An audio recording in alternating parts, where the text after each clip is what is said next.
رسوله الكريم أما بعد فأعوذ بالله من الشيطان الرجيم بسم الله الرحمن الرحيم عن أبي ذر عن النبي صلى الله عليه وسلم قال ثلاثة لا يكلمهم الله يوم القيامة ولا ينظر إليهم ولا يزكيهم ولهم عذاب أليم قال أبو ذر خابوا وخسروا من هم يا رسول الله صلى الله عليه وسلم قال المبسل والمنان والمنفق سلعته بالحلف الكاذب رواہ مسلم۔ حضرت ابو ذر رضی اللہ تعالی عنہ سے روایت ہے کہ وہ رسول اللہ صلی اللہ علیہ وسلم کی ذات گرامی سے روایت کرتے ہیں کہ آقا جی نے ارشاد فرمایا تین شخص وہ ہیں جن سے اللہ تعالیٰ قیامت کے دن نہ تو کلام کرے گا، نہ نظر رحمت، اور نہ انہیں گناہوں سے پاک کرے گا۔ تین ایسے شخص ہیں جن پر اللہ نہ نظر رحمت فرمائے گا، نہ ان سے کلام فرمائے گا، نہ انہیں گناہوں سے پاک کرے گا۔ ان کے لیے دردناک عذاب ہیں۔ حضرت ابو ذر رضی اللہ تعالی عنہ نے عرض کیا وہ تو ٹوٹے اور خسارے میں پڑ گئے، یا رسول اللہ وہ کون ہیں؟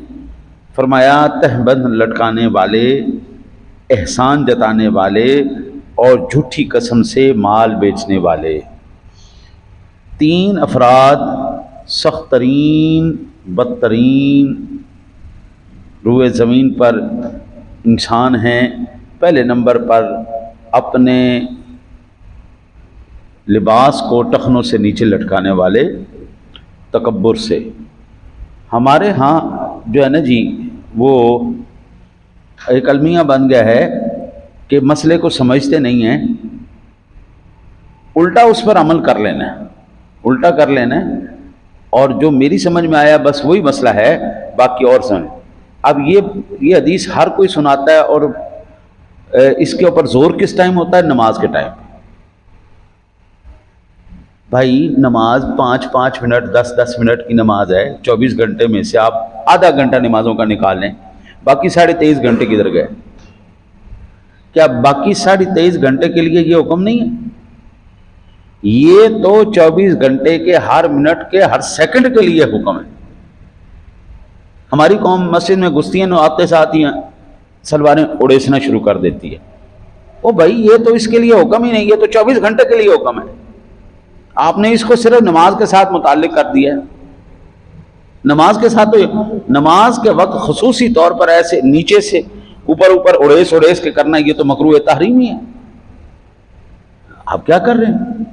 کدھر چل رہے ہیں؟ اب اس کی طرف کوئی توجہ نہیں کر رہے۔ نماز کے ٹائم ایک دوسرے کو ایسے قاتلانہ نظروں سے دیکھیں گے تو باہر کیوں نہیں دیکھتے؟ یہ تو حکم 24 گھنٹے کے لیے ہے۔ آپ لباس ایسا کیوں نہیں پہنتے؟ وہ اب ظاہری بات ہے جن کی سلواریں ہیں یا دھوتیاں ہیں وہ اوپر نیچے یا اڑیسنا شروع کر دیتے ہیں، تو جن کو یہ موقع نہیں ملتا وہ نیچے سے پینٹ کو فولڈ کرنا شروع کر دیتے ہیں۔ اللہ کے نیک بندے، یہ صرف اس کے لیے حکم نہیں ہے، یہ لباس کی تمیز ہے، اور یہ ایک خاص پس منظر میں کہا گیا تھا کہ اس وقت کے چودھریوں کا، یہ ہمارے پنجاب میں ایک عرصے تک دھوتی چوک وہ ہوتے تھے اٹھانے والے نا، چودھریوں کے ملازم، تو چودھری صاحب لمبی لمبی دھوتیاں پہنتے تھے اور پیچھے سے ان کے دھوتی اٹھانے والے ہوا کرتے تھے۔ اب تو کچھ لباس پہننے کی تمیز آ رہی ہے، لیکن جیسے جیسے زیادہ پڑھتے جاتے ہیں لباس کی تمیز ختم ہوتی جا رہی، سمجھ نہیں آتی۔ اب یہ جتنے بھی یونیورسٹی کے بچے بچیاں ہیں ان کے کبھی پینٹیں پھٹی ہوئی ہوں گی، اور یہ کہتے ہیں یہ بڑی اچھی چیز ہے پھٹی ہوئی پینٹ پہننا، اور یہاں سے پھاڑی ہوگی، گھٹنوں سے پھاڑی ہوگی، نیچے سے پھاڑی ہوگی، وہ پھٹے ہوئے کپڑے پہننا۔ کر کہہ رہے ہیں M A, P H D, M Phil, پڑھے لکھے بندے۔ اچھا تجھے پتہ ہی نہیں ہے مرد کے گھٹنوں سے نیچے سے لے کر ناف کے اوپر تک یہ شرمگاہ، یہ تو 24 گھنٹے کے لیے چھپانی ہے، یہ تو ہر صورت میں چھپانی ہی چھپانی ہے۔ یہ تو نماز کے اندر بھی آپ کو اس بات کی رعایت نہیں ہے کہ آپ کے گھٹنے ننگے ہوں یا آپ کی ناف ننگی ہو، یہ تو آپ کو نماز کے اندر بھی اجازت نہیں ہے۔ اگر یہ اتنا لباس آپ کا میسر نہیں تو آپ نماز کی شرائط پوری نہیں کر رہے، آپ کی نماز ہی نہیں ابتدا ہو رہی، وہ ہر چیز نا الٹ گئی، ہر چیز پلٹ گئی. اپنے دماغ، جو میرا دماغ کہتا ہے بس ہو. مسجد میں آؤ بھائی، گھٹنے فوراً سے پہلے ننگے کر لو اور بھائی سارا 24 گھنٹے اللہ کی ناراضگی اور اس کے وہ لیتے رہو. کیا ہو گئے یار، کدھر چلے گئے قوم؟ ٹھیک ہے، اس پر بھائی جو 23 گھنٹے 23.5 گھنٹے نہیں نا تکلف کر رہا، اس کو نماز میں تکلف کرنے کی بھی ضرورت نہیں ہے. وہ نماز میں بھی تکلف نہ کرے. یہ 24 گھنٹے یا تو لباس ہی ایسا سلوائے کہ آپ کو پریشانی نہ ہو. ٹھیک ہو گیا جی. اور خصوصاً بالخصوص فولڈ کر کے یہ کتنا اللہ کو راضی کر، پھر اس کے بعد نیچے کر لیتے. اتنی پینٹ کٹوا کیوں نہیں دیتے؟ اتنی چھوٹی کیوں نہیں لے لیتے؟ یہ صحیح پورے سلامت کپڑے کیوں نہیں پہن لیتے؟ یہ ساری چیزیں آداب لباس کے اندر آتی ہیں، ان کو سیکھنا ضروری ہے. یہ ہوگی پہلی بات. دوسری بات، میرے آقا جی اعلیٰ نبی علیہ الصلوۃ والسلام نے فرمایا احسان جتانے والا. کمینہ ترین شخصیت اور انسان ہے وہ بندہ کسی پر احسان کر کے جتائے. دنیا کے اندر میں اکثر یہ عرض کرتا ہوں، کوئی مجھ سے راضی ہو یا ناراض، حلالی اور حرامی ہونے کے لیے کسی سرٹیفکیٹ کی ضرورت نہیں ہوتی. بندے کی عادات بتا دیتی ہیں یہ کس کیٹیگری کا بندہ ہے. خاندانی آدمی اور بے نسل آدمی، حلالی آدمی اور حرامی آدمی، اس کو بتانے کی ضرورت نہیں ہوتی. ان کی عادات سے یہ بات ظاہر ہو جاتی ہے کہ یہ کس نسل کس کیٹیگری سے تعلق رکھنے والا. خاندانی آدمی جب بھی بات کرے گا خاندانی کرے گا، دشمنی بھی کرے گا تو ایک لیول کی کرے گا، وہ نیچے نہیں آئے گا.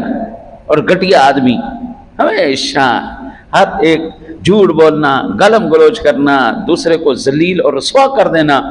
ہاں جی حضور، یہ اللہ کی ذات کو بالکل بات پسند ہی نہیں ہے کہ اتنا سا کوئی احسان کرے. اچھا جی، آپ اندازہ کیجئے، میرے آقا جی اعلیٰ نبی علیہ الصلوۃ والسلام سے پوچھا گیا یا رسول اللہ، کوئی بندہ اگر احسان کر کے جتاتا ہے تو اس بارے میں جناب آپ کیا ارشاد فرماتے ہیں؟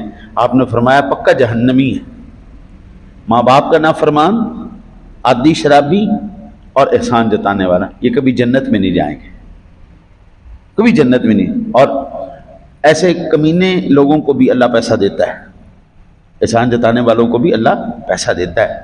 یار تم تو میرے کو لے کے کھاندہ رہے ہیں تے آج میری بلی مینوں بھی آؤں، میں تینوں دیتے نہیں سن، میں تینوں پیسے نہیں دے، میں نہیں کیتا. وہ جناب آقا جی نے فرمایا ایسے لوگوں کی نا مثال اس چکنے پتھر کی ہے جس کے اوپر تھوڑی سی مٹی پڑ جائے. جب ظاہری بات اللہ کے نام پہ دیں گے کچھ نہ کچھ رحمت کے چھینٹے تو پڑیں گے نا، بلائیں تو ٹلیں گی نا. لیکن آقا جی فرماتے ہیں اس کے اوپر تھوڑی دیر کے لیے مٹی تو جمی، لیکن جب موسلا دھار بارش ہوئی وہ ساری مٹی غائب. یا اس بندے نے جتایا، عرش ختم، برباد ہو گئی. میرے شیخ فرماتے تھے بیٹا شاباش لینا بڑی مشکل ہے، عمر گزر جاتی ہے شاباش لیتے لیتے، اور لعنت تو رستے چلتے مل جاتی ہے. لعنت لینی اور رستے راہ چلتے بھی مل جاتی ہے.